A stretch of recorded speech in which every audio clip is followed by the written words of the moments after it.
pense que l'enjeu majeur pour la société en général, les organisations, le marketing, le management, les ressources humaines, vont devenir bien sûr les data, avec probablement 3 étapes. Première étape qui sera le data collector. Et là, on voit bien que tous les objets connectés, les réseaux sociaux, l'ensemble des traces qu'on laisse volontairement ou involontairement sur la toile vont devenir une matière phénoménale et stratégique. Donc ce data collector, c'est tous les objets qui vont collecter. Et on va forcément faire exploser ces données à travers ces informations qui touchent à notre santé, à notre business, à notre vie personnelle, à nos échanges, à nos relations, etc. La deuxième étape, c'est le data storytelling. C'est-à-dire que toutes ces données, qu'est-ce qu'on en fait? Comment on raconte une histoire? Comment on les utilise? Comment on fonctionne? Et là, nous, on est persuadés qu'on est au début d'une histoire, mais que cette histoire va être fondamentale parce que la plupart des gens ont des données qu'ils ne savent pas utiliser. Donc, comment les utiliser, comment les faire fonctionner, ça va être l'élément central.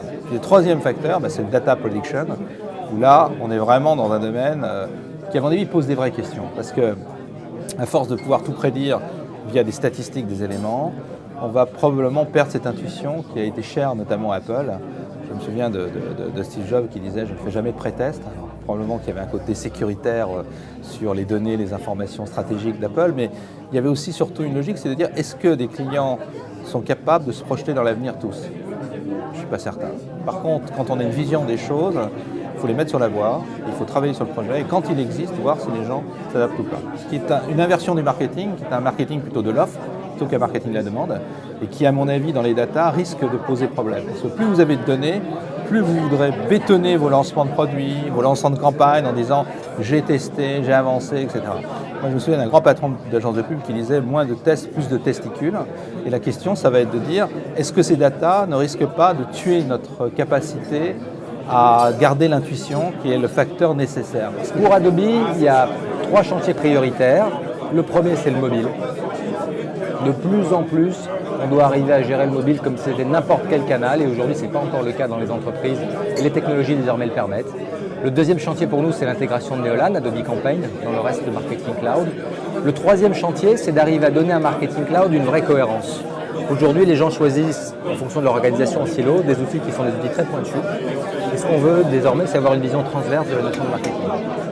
Alors pour moi, le mobile est un chantier prioritaire 2013. Je pense que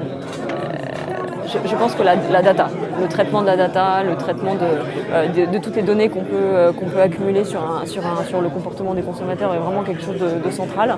Ça va permettre pas de fliquer, mais d'avoir un meilleur service. Aujourd'hui, je trouve qu'on vit dans un monde qui est saturé de choix. Et m'aider à choisir en tant que consommateur grâce à des outils digitaux, des outils de recommandation, des outils de personnalisation, c'est quelque chose qui m'apporte une véritable valeur.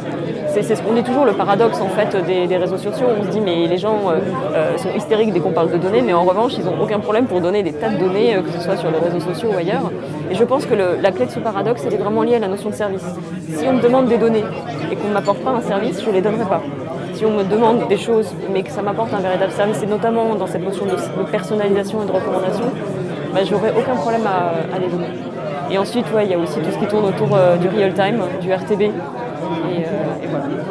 Ils vont tourner, encore une fois, autour de ces sujets-là. Le consommateur qui est là, qui est impliqué, il faut être capable, effectivement, ce que je disais, d'aller gérer toute cette séquence d'écoute et de réponse. Donc, c'est les outils qui vont derrière, la veille, bien sûr, l'engagement qui va derrière, et toute l'adaptation de nos process pour savoir, effectivement, répondre à ça. L'expérience client. Voilà. Si je dois en retenir un seul, c'est ça, c'est être capable de faire une expérience client qui sera à la fois une façon d'améliorer notre modèle économique, qui est clé pour nous à nos niveaux de prix, et puis aussi d'améliorer la satisfaction client et donc la fidélité de nos clients. Ça, c'est assez critique. Et après, bien sûr, des sujets comme la data, l'utilisation de la data, non pas, je disais tout à l'heure, non pas au service des marketeurs, mais plutôt au service des clients, c'est-à-dire être capable de mieux les connaître, c'est important, mais surtout être capable derrière d'être capable de pousser les bonnes propositions à nos clients pour derrière faire de l'upsell, fidéliser nos clients, mais effectivement être capable de leur pusher en automatique au bon moment les bonnes propositions. Et là, c'est un vrai challenge encore pour nous.